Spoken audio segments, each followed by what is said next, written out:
So my first poem is about trains. And yesterday it was quite unexpected, but I unveiled a new train for Northern, which was quite exciting. Very unexpected, but they were like, "Oh, have you got any poems about trains?" I was like, "Oh yeah, I've got this one," but apparently it wasn't about trains enough. So, and I do a lot of writing on trains. Like a lot of my pieces, it's like a good time to sort of reflect and think. But actually I wrote this one in my economics class instead. But I've left college, so it's alright. It doesn't matter now. It's 15:26 and my train pulls out of the station. I'm on my way north, Glasgow of all places. It's a 5-hour trip, but you're worth it. Time ticks on and the train speeds up. Country fields, motorways, automobiles and waterways. All merge into a blur and I relax in my chair. It's 16:47 and my train pulls into Preston. I'm stressing, second-guessing the location of my transportation. What platform? 3A or 12B? 4D or 7C? It's platform 9. It arrives on time as I stand waiting. I step in the carriage, searching for my seat. It's crowded, people everywhere. I look, my place surrounded. I push through, train speeds off. Goodbye, Preston. It's 19:59 and my train pulls into Glasgow. I'm here at last. You're waiting for me there, ready to meet me off the train, holding in a hug and a kiss as if I'm a drug you've missed. I give you a greeting smile, tell you it's been a while, before you envelop me in a bear hug, telling me you love me, don't ever leave me, and I promise I won't be dishonest, I won't demolish this thing between us. But I'm a novice, because love will tarnish, and loving grins fade to strained grimaces. Hope turns to darkness. But we hug and we promise because we know no better. We think it'll never go bitter, that true love lasts forever. But we won't stay together. We crack under pressure, there's no measure to take, no fail-safe. Love is throwing yourself off a cliff and hoping you reach the river alive. But my dear, I can tell you now, we don't survive. This is where we part ways, it's the end of our days. This is the weekend our cracks begin to show. There's a lapse in laughter, we're looking for an answer, longing for that easy chatter we had all those months ago. But it's gone. Our spark has burned out, there's only embers left, and even their glow is fading in the September evening. We never could have guessed it would end like this. We tried our best, but it wasn't enough.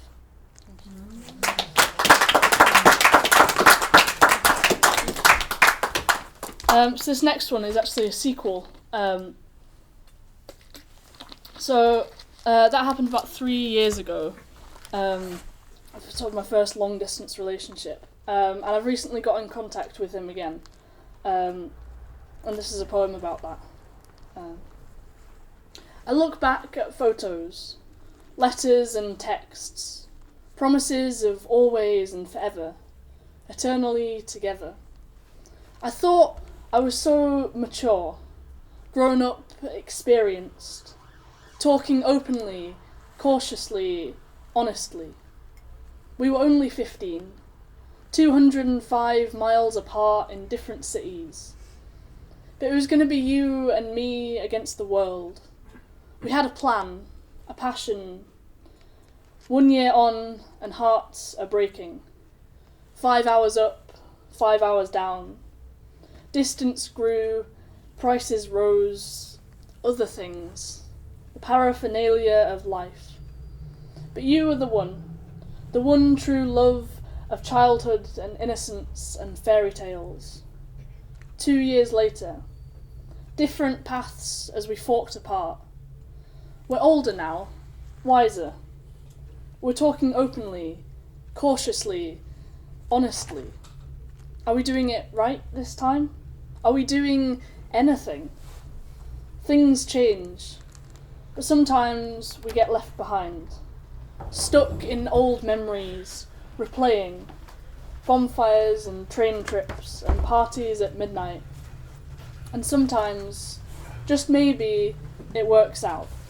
Maybe it really is you and me. But it's more fairy tales and innocence, more paraphernalia of reality getting in the way. No blemishes or creases smoothed out this time. Brutal, honest and harsh, the stare of reality, glaring down on fate and chance. I guess we'll see where this train takes us. Focus more on the here and now. Take off the rose-tinted glasses. Focus on the technicolor blur of life. Thank you.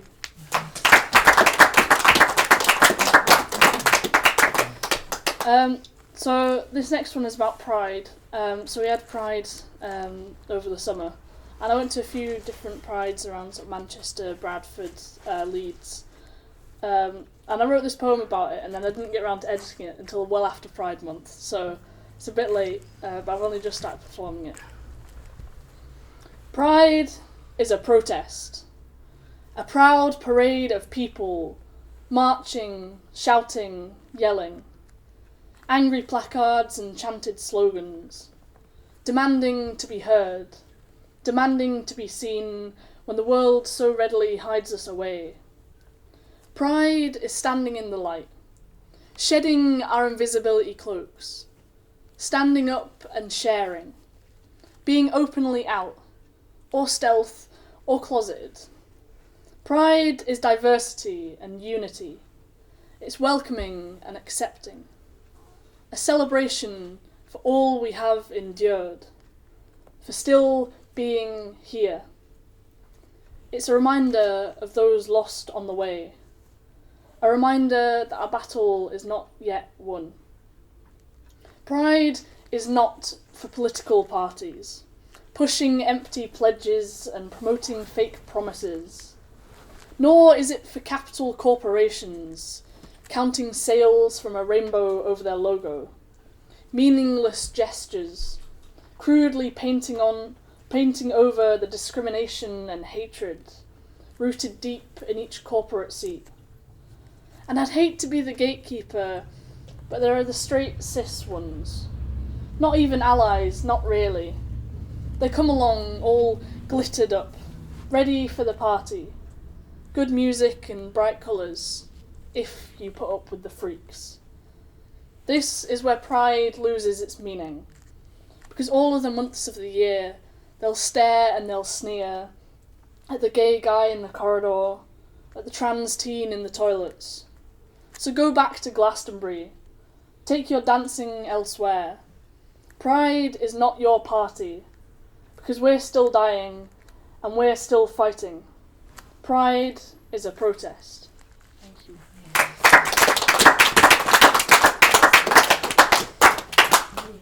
So this next one's a little bit darker, and it got me thinking after your poem about Helen, because it's about my friend, and it mentions sort of suicide and eating disorders and self-harm. But I'm really grateful that she's still here and that she's doing a lot better. But it's also about how no one really teaches you how to help someone with a mental health illness, and everyone just sort of expects you to know how to help them. It's called recovery position. From a young age, you're taught first aid. Cold water for burns, plaster for a bleeding cut. Nothing is unfixable. But what do you do at age 15 when a friend can't breathe? No choking hazards, only drowning, in societal pressure, mounting higher and higher. All my lessons are learnt from drunken nights and confided secrets. As she tells me she's lonely. She tells me she doesn't eat, shamed to starvation. She shows me her scars, etched in her skin, carved by harsh words from unsuspecting strangers. She tells me she just wants it to stop. What's your reply to a confession like that? No worthy response, only empty lies of, "You'll be fine." How do you talk a friend down from suicide? From 3 a.m. panicked calls, goodbye notes typed neatly. Smile through the pain. No explanation for the bags under your eyes at school the next day, 'cause it's a dirty secret. Shame and embarrassment and guilt for the monsters living in your head. Even they tell you they're not real. Miles and miles of lies, distorted and confusing, and it feels like drowning. I suggest therapy, counselling, but the waiting lists are too long. Unhelpful comments dismissed as puberty. Standard adolescent development. Is it normal to be consumed by thoughts so dark you turn to suicide? And so, at a party late one night, she's curled on the floor, lungs starving for air. I have no answers, only more questions. I tell her it's okay. I give her my love. I tell her to count. I tell her to breathe. One in, one out. Because even breathing is hard when it feels like everyone is against you. It's all you can do to just keep breathing. One step at a time. Thank you.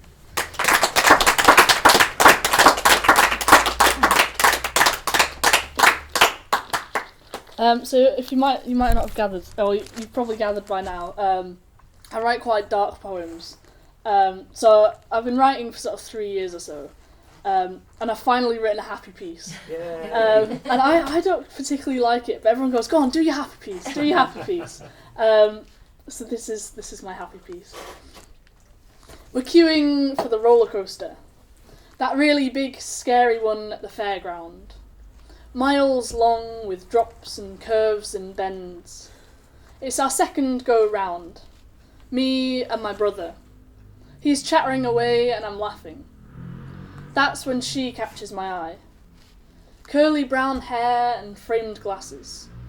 She's got a spark of energy as she's laughing at a different joke across the hall. We edge forward in line. She sees me looking and smiles. Cheeky, happy and shared. They nudge her and tease her as they see her looking. My brother's still talking and I'm trying not to ignore him, but she's distracting, still smiling. The queue jumps forward. We're on this time. While she's still waiting, she watched me go. I race through the ride, stomach flipping and swooping, round and round in spiralling circles. But I want to be back in that wooden fenced maze, looking at that girl again. She seems like my kind of person.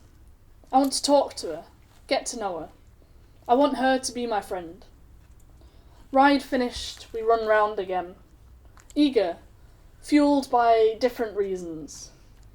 Relief as I see her bobbing brown hair, boarding the coaster, strapping in, distracted. I smile a secret smile as it pulls out the station. It's not until the 5th go-around of running up and down the wooden barricades and hurtling round rickety tracks that I see her heading my way, walking back through the line, breathless and bright eyes. "Can I have your number?" she asks, hopeful and nervous. I feel my face flush. My brother watches on in confusion, oblivious to this silent conversation between me and her and wooden fences. Thank you.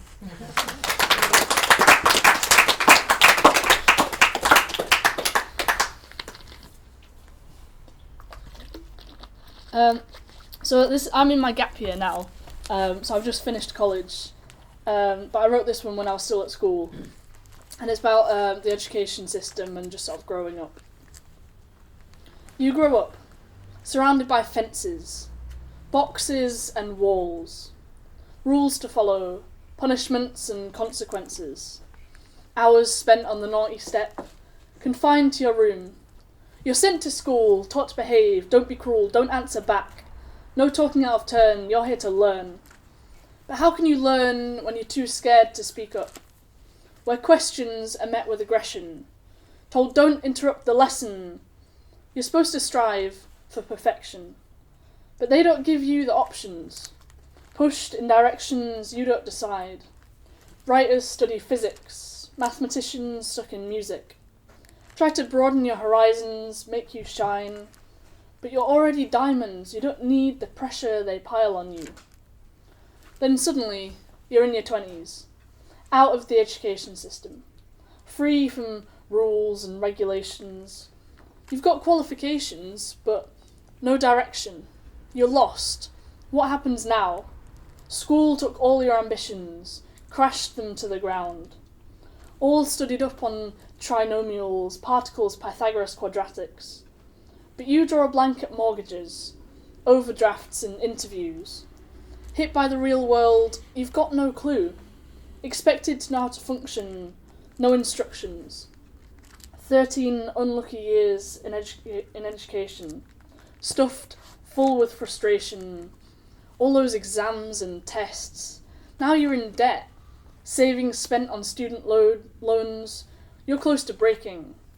GCSEs, top marks in every class, good attendance, no detentions, yet you still end up with no independence. Still calling up mum and dad, advice on every issue. Things they should have taught you at school, they were too busy playing by the rules. You're not taught to think for yourselves. Just follow the herd, don't stand out. They erase individuality, make you blend in with the crowd. Not allowed nail polish, coloured hair. Abolish your personality. This isn't fair. Relax the rules. Let the person hidden beneath shine through. Stop this suffocation of young people's decisions. 30 years on, you're stuck in a job you don't want. Working 9 to 5 to pay the bills. No change in sight. This has become your reality. Because this is what they didn't teach you in school. You spend your life searching, looking for the bigger and better, wondering where lies the hidden jewel. You forget to appreciate that what's around you is already great. Thank you.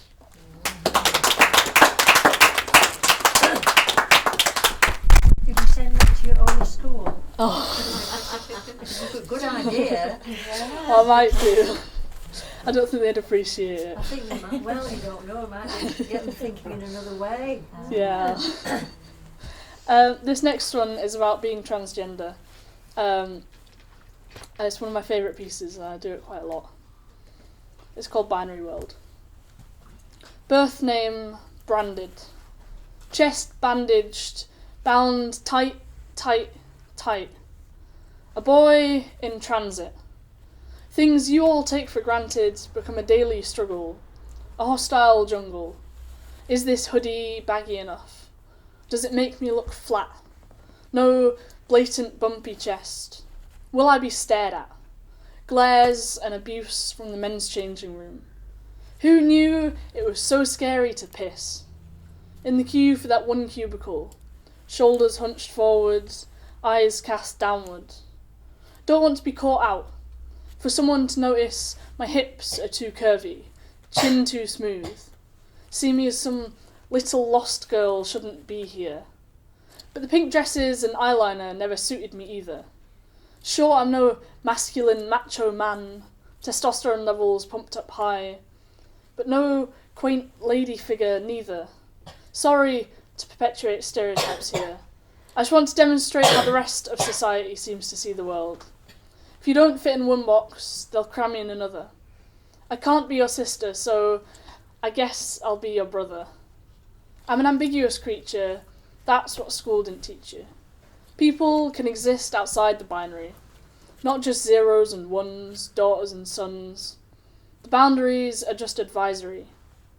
Guess no one stopped to read the small print, notice my existence, because I'm still stuck here, trying to camouflage my butterfly wings against bathroom walls, hoping no one will see I don't belong in the men's or the women's.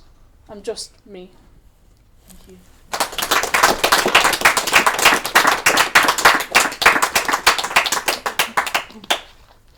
So this is my last piece, and it's about, it's called Journey to Visibility, So I came out as trans just over 2 years ago, and it was a very positive coming out experience, but it took me a long time to sort of be proud of being trans. So when I first started doing poetry, I was very much avoiding anything to do with my gender, and now I'm struggling to write a poem that doesn't reference it, so this is about that journey. Trans and proud. Well, not yet. Trans. Still working on the proud. See, I know being trans is nothing to be ashamed of. It's part of my identity, and I want to wear the label with pride. Stick on a rainbow badge and say, this is me. But it's hard to fight on the front line all the time. It's tiring, draining and demoralising. Days of she, her, miss, mom, lady, woman, sister. No. A 2-letter protest rolls so easily off the tongue, yet so reluctant to leave my mouth at a volume any louder than a whisper. Maybe it's easier to be labelled incorrectly than to explain my body, my brain, to a random stranger who barely knows my name.